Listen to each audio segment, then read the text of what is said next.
Hello मेरे प्यारे से दोस्तों, जैसा कि हमने पिछले एपिसोड में देखा था कि शी हाउ को पता चल चुका था कि आखिर अनडाइंग इमॉर्टल स्क्रिप्चर किस जगह पे मौजूद है। और वहीं पे आंट किंग पागलों की तरह शी हाउ के ऊपर अटैक करने लगता है, जिसकी वजह से शी हाउ अपनी कुन पैंग टेक्निक को परफॉर्म करता है और उसके साथ अपनी यिंग यांग टेक्निक को भी कंबाइन करके आंट किंग के ऊपर काफी पावरफुल वल्केनो पाम अटैक से अटैक करके एक ही बार में उसके सारे गुस्से को शांत कर देता है। मेरे प्यारे से दोस्तों, इस एपिसोड को स्टार्ट करने से पहले मैं अपने व्यूवर्स और जिन प्यारे भाइयों ने मेरी पिछली वीडियो पे कमेंट किया है, मैं उन सबको तहे दिल से धन्यवाद कहना चाहता हूं। और साथ में मेरे प्यारे से दोस्तों, अगर आप इसका नेक्स्ट एपिसोड सबसे पहले देखना चाहते हैं तो 3K लाइक 500 कमेंट को जल्द से जल्द कंप्लीट कर दें। मैं इसका नेक्स्ट एपिसोड तुरंत ही अपलोड कर दूंगा। और अगर अभी तक आपने चैनल को सब्सक्राइब नहीं किया है तो जल्दी से जाके चैनल को सब्सक्राइब कर दें, बेल आइकन को प्रेस करना बिल्कुल भी मत भूलें। अब बिना देर के इस एपिसोड को स्टार्ट करते हैं। इस एपिसोड की स्टार्टिंग में आंट किंग धीरे धीरे करके अपनी आंखों को खोलता है शी हाउ से पिटने के बाद। और वो बेचारा जैसे ही यहाँ पे जागता है उसे पास्ट की बात कुछ भी याद नहीं होती है। उसका पहला सवाल होता है कि आखिर यहाँ पे क्या हुआ।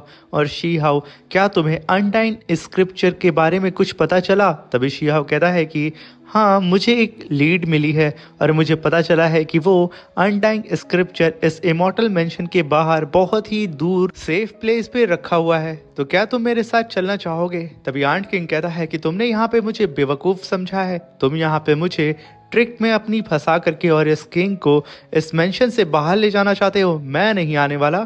तभी शी हाउ कहता है तो कोई बात नहीं, मैं जैसे ही उस अनडाइंग स्क्रिप्चर को मास्टर कर लूंगा तो यहाँ पे मेरी बॉडी को ना कोई डिस्ट्रॉय कर सकता है और ना ही कभी इरेज कर सकता है। मैं तो यकीनन बहुत ज़्यादा पावरफुल हो जाऊंगा और साथ में कोई भी हेवनली थंडर ट्राइब्यूलेशन भी मेरा कुछ बिगाड़ नहीं पाएगी। मेरी कॉन्शियसनेस पहले से और ज़्यादा पावरफुल हो जाएगी।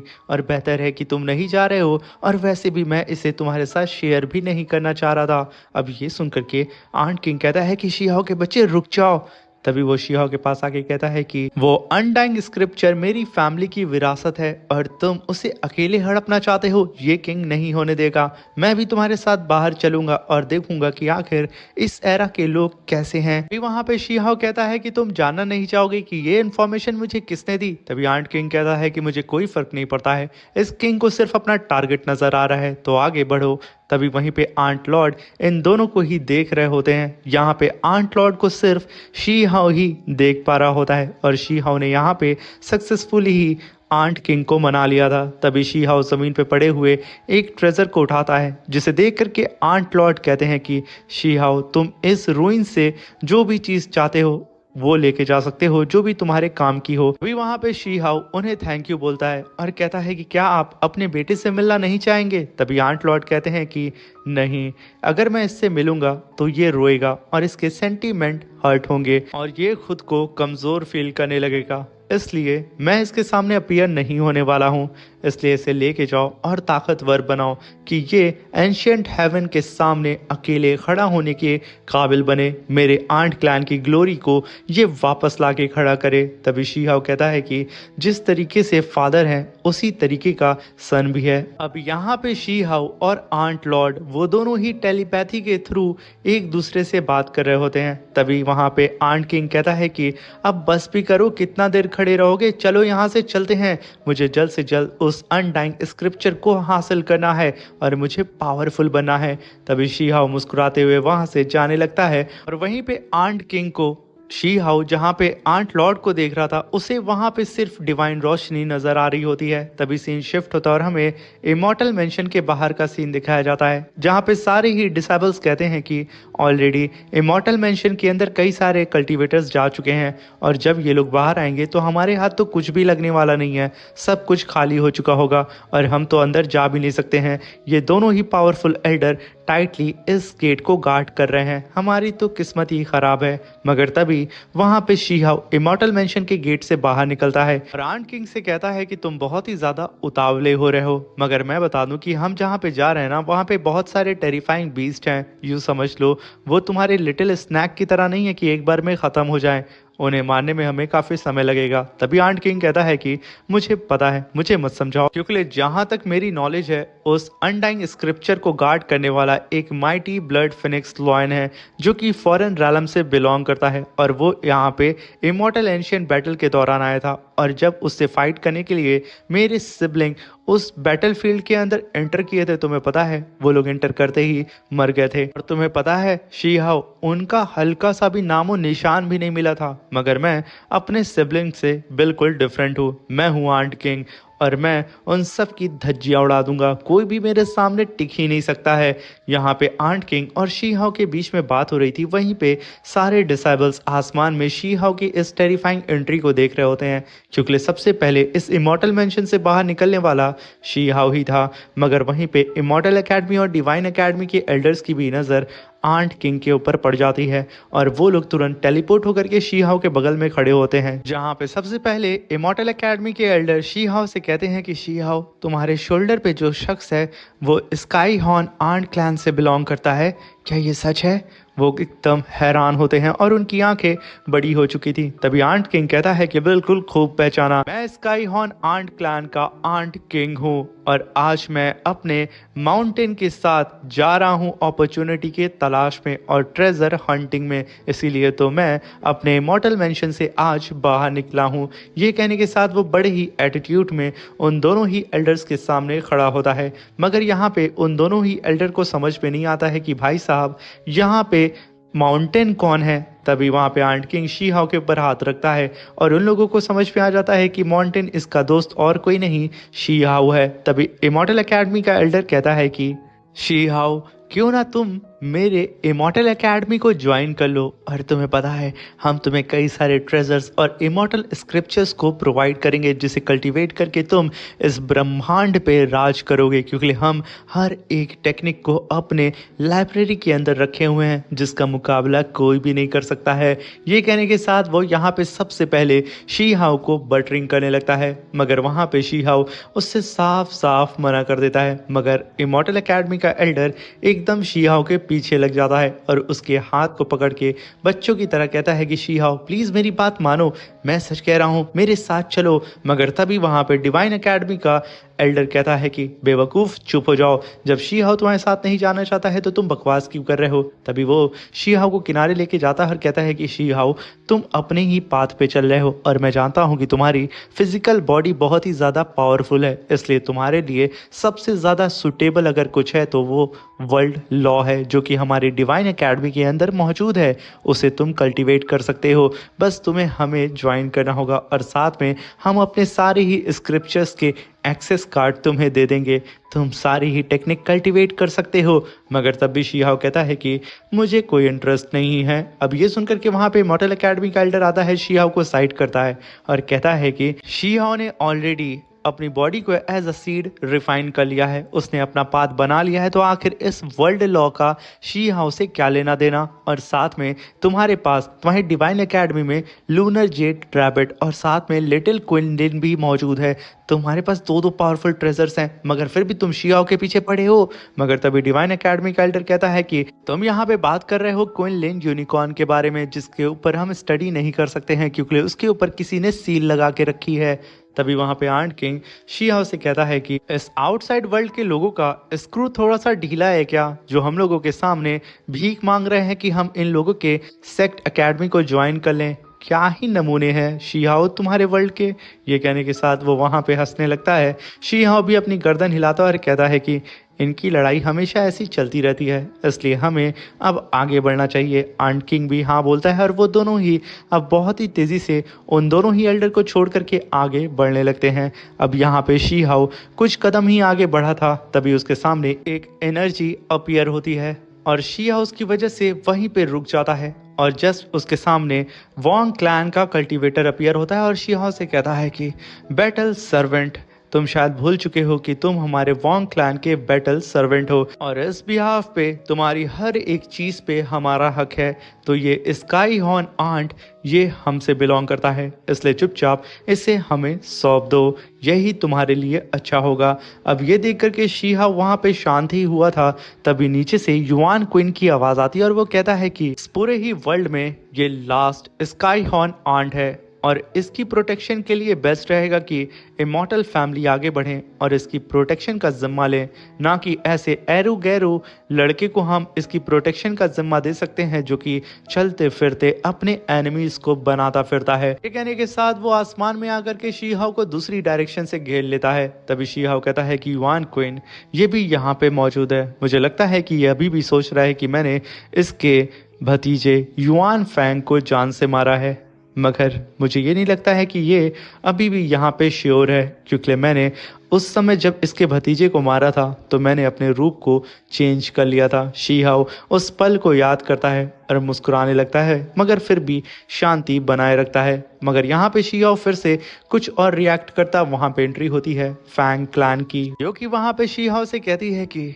यंग फ्रेंड ये स्काई हॉर्न आंट की सेफ्टी के खातिर इसे हमें सौंप दो, यही तुम्हारे लिए भी बेहतर रहेगा। और साथ में मेरा भतीजा और मेरा भाई काफी टाइम से लापता हैं और उनके रिगार्डिंग मैं यहाँ पे तुमसे बस बात करना चाहती हूँ। ये कहने के साथ वो तीसरी डायरेक्शन से आकर के शीहाओ को घेर लेती है और वो तीनों के तीनों शीहाओ के एनिमी शीहाओ को यहाँ पे 3 डायरेक्शन से अपने डिसाइबल्स और अपने एल्डर्स के साथ उसे घेर चुके थे। बीच में खड़ा होता है शीहाओ और जब शीहाओ इन तीनों ही क्लैंस के सीनियर्स को देखते हुए कहता है कि यहाँ पे वॉन्ग क्लैन, फैंग क्लैन और साथ में युआन क्लैन भी मौजूद है, जो कि ये तीनों ही क्लैन मेरे जानी दुश्मन हैं और ये लोग अब एक साथ आकर के मुझे यहाँ पे घेर चुके हैं, क्योंकि मुझे पता है ये लोग यहाँ पे मुझे मारना चाहते हैं और मेरे सारे ट्रेजर्स को छीनना चाहते हैं। तो आखिर कैसे मैं यहाँ पे गिव अप कर सकता हूँ। ये कहने के साथ शीहाओ की आंखों में हमें जलती ज्वाला नजर आती है और वो अपनी पावर को रिलीज करते हुए कहता है कि तुम सभी के सभी भाड़ में जाओ, मुझे कोई फर्क नहीं पड़ता है कि मेरे सामने कौन खड़ा है और ये स्काई हॉर्न आंट मेरा दोस्त है। और अगर किसी ने भी जुर्रत की आगे बढ़ने की तो बस इतना ही कहना था। तभी आसमान क्रैक होता है और सबकी ही नज़र अब शीहाओ से हट करके आसमान पे चली जाती है। एक फ्लाइंग स्पेसशिप आसमान से सीधा ही नीचे आके लैंड करती है, जहाँ पे हम देखते हैं कि उस शिप पे सवार होते हैं एम्परर जू और उनके साथ में मिस येंग, जहाँ पे एम्परर जू कहते हैं कि शीहाओ और साथ में स्काई हॉर्न आंट ये दोनों की ही सेफ्टी और इनकी प्रोटेक्शन की जिम्मेदारी तियानशन एकेडमी यानी कि हेवन गॉड एकेडमी की है, इसलिए तुम लोग बेवजह आगे बढ़े रहो, शांति से पीछे हट जाओ। अब यहाँ पे एम्परर जू को देख करके तीनों ही क्लैन के एल्डर्स थोड़ा सा शॉक्ड होते हैं और शांति से अपनी जगह खड़े होते हैं। वहीं पे मिस यिंग शीहाओ को देख करके वाइप करती हैं और शीहाओ भी उन्हें देख के मुस्कुराता है, मगर तभी वहां पे फैंग क्लैन की एल्डर आगे बढ़ते हुए कहती है कि एम्परर जू प्लीज मुझे माफ करिएगा, क्योंकि यहाँ पे बात हो रही है स्काई हॉर्न आंट की, जो कि इस पूरे ही ब्रह्मांड में सिर्फ एक ही बचा हुआ है, इसलिए इसकी प्रोटेक्शन की जिम्मेदारी हम लेते हैं। और अगर ये तीनों ही क्लैन जो यहाँ पे मौजूद हैं, अगर यहाँ पे आपकी होने के बावजूद अगर हम आपकी कोई भी डिसरिस्पेक्ट करते हैं तो हमें माफ़ करिएगा, चूँकि हम यहाँ पे मजबूर हैं। ये कहने के साथ वो हैंड साइन बनाते हुए अपने दोनों ही क्लैन को इशारा करती है कि एक्शन लो, जहाँ पे हम देखते हैं कि ये तीनों ही क्लैन अपने कल्टीवेटर्स को आगे की तरफ भेज देते हैं, जहाँ पे पलक झपकते शीहाओ को 3 क्लैन के पावरफुल कल्टीवेटर्स हवा में उड़ते हुए नजर आते हैं और वो लोग चारों ही दिशाओं से शीहाओ को घेर लेते हैं और अपनी पावर को आपस में फ्यूज करके वहाँ पे सेल्फ रैलम को क्रिएट करके शीहाओ को एक पिंजड़े के अंदर कैद कर देते हैं और लगातार शीहाओ के ऊपर काउंटर अटैक करने लगते हैं। शीहाओ यहाँ पे इन सारे ही कल्टीवेटर्स की हरकत को देख करके कहता है कि इनके पास इनकी खुद की इमॉर्टल सीड मौजूद है और इनके सेल्फ रैलम को डिस्ट्रॉय करने में थोड़ी मुश्किल तो मुझे आएगी ही। वहीं पे एम्परर जू शीहाओ की मदद करने के लिए आगे बढ़ते हैं, मगर डिवाइन एकेडमी इमॉर्टल एकेडमी के एल्डर उन्हें रोक देते हैं। एम्परर जू को आगे बढ़ता हुआ देख करके वो तीनों क्लैन के एल्डर भी उनके सामने आकर के इकट्ठा खड़े हो जाते हैं, जैसे कि वो तीनों भी अब पूरी ही तरीके से तैयार हैं एम्परर जू से फाइट करने के लिए, क्योंकि ये लोग किसी भी कीमत पे आंट किंग को अपने हाथ से जाने नहीं देना चाह रहे थे। तभी एम्परर जू उन दोनों ही एल्डर से कहते हैं कि आखिर मैं इसको क्या समझूं।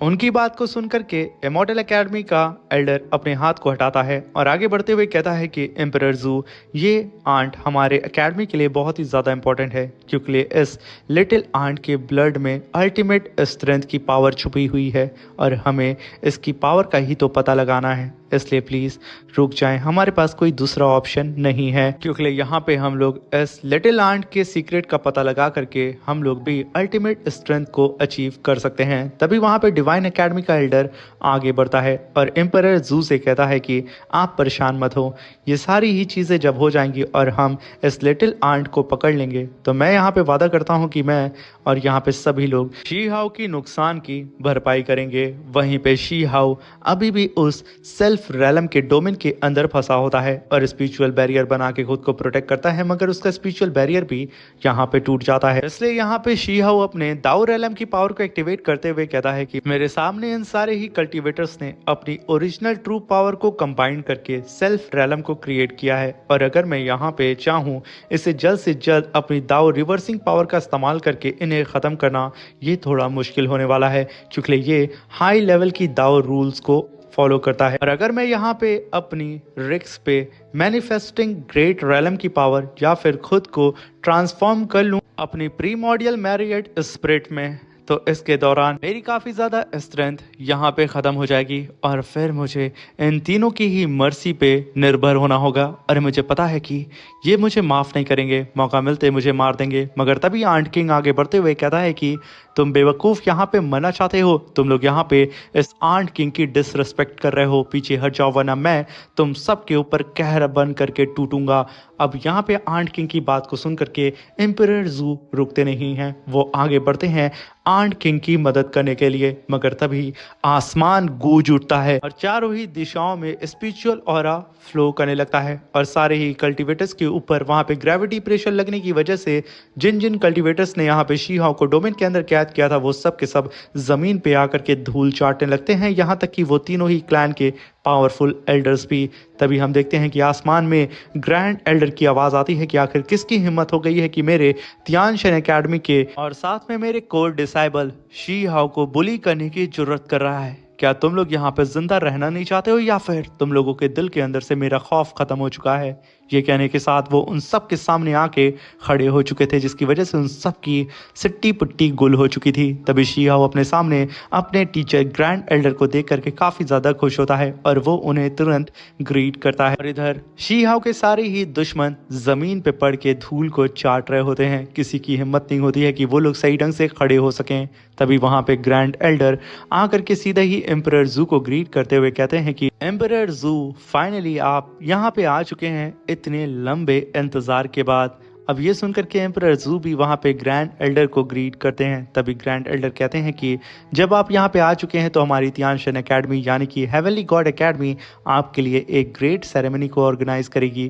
तभी वहाँ पे एम्परर जू और मिस यंग टेलीपोर्ट होकर के सीधा ही ग्रैंड एल्डर के पास आके खड़े होते हैं, जहाँ पे एम्परर जू कहते हैं कि ग्रैंड एल्डर आप बहुत ही ज़्यादा काइंड हैं। साथ में वो ग्रैंड एल्डर से कहते हैं कि आपने जो लिस्ट भी मुझे दी थी उस लिस्ट के अकॉर्डिंग मैं सारे ही ट्रेजर्स को भी लेकर के आ चुका हूं। मगर मैं एक बात कहना चाहूँगा, आपका ये जो डिसाइबल है वो सच में बहुत ही ज़्यादा एक्स्ट्राऑर्डिनरी है। इनफैक्ट ये ब्रिलियंट भी है और उतना ही ज़्यादा टैलेंटेड है। इसने तो कई सारे एंशिएंट इमॉर्टल्स को भी सरपास कर दिया है।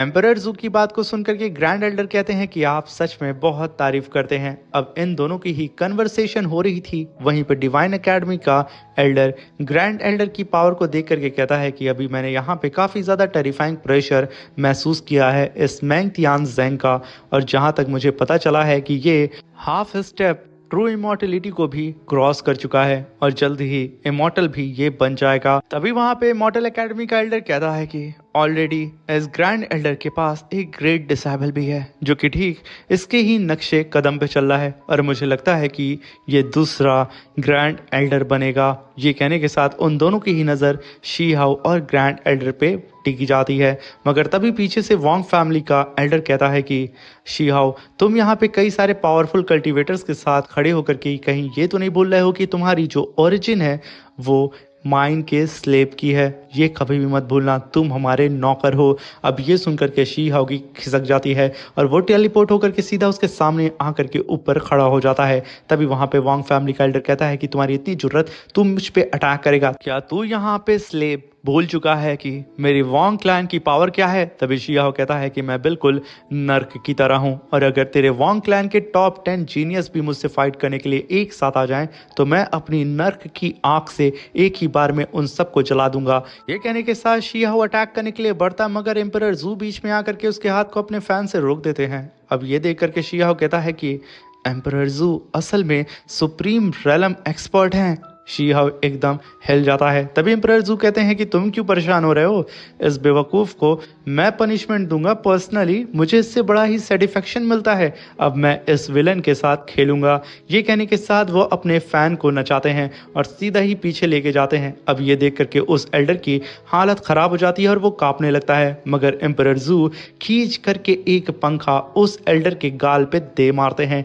एक ही फैन अटैक में वो एल्डर छटक के दूर गिरता है और उसका जबड़ा यहाँ पे चट्ट से टूट जाता है। और जैसे ही वो जमीन पे गिरा था, वोंग क्लैन का एक एल्डर भड़क जाता है और वो गुस्से में कहता है कि जू मिंग जुआन, तुम्हारी इतनी जुर्रत। मगर तभी एम्परर जू कहते हैं कि मैं यहाँ पे क्या देख पा रहा हूँ कि वोंग क्लैन का ये बुढ़ा चैंग शैंग यहाँ पे मेरे सामने बोल रहा है कि मेरी जुर्रत इतनी हो गई है। हाँ, मेरी जुर्रत इतनी ही हो गई है, और मुझे लगता है ये लड़का जो यहाँ पे बकवास कर रहा था वो तुम्हारे ही शब्द थे जो कि इसके मुंह से निकल रहे थे, मैं सही हूं ना? एम्परर जू की बात को सुनकर के उस एल्डर की हालत खराब हो जाती है और वो तुरंत जाकर के अपने क्लैन के एल्डर को संभालने लगता है।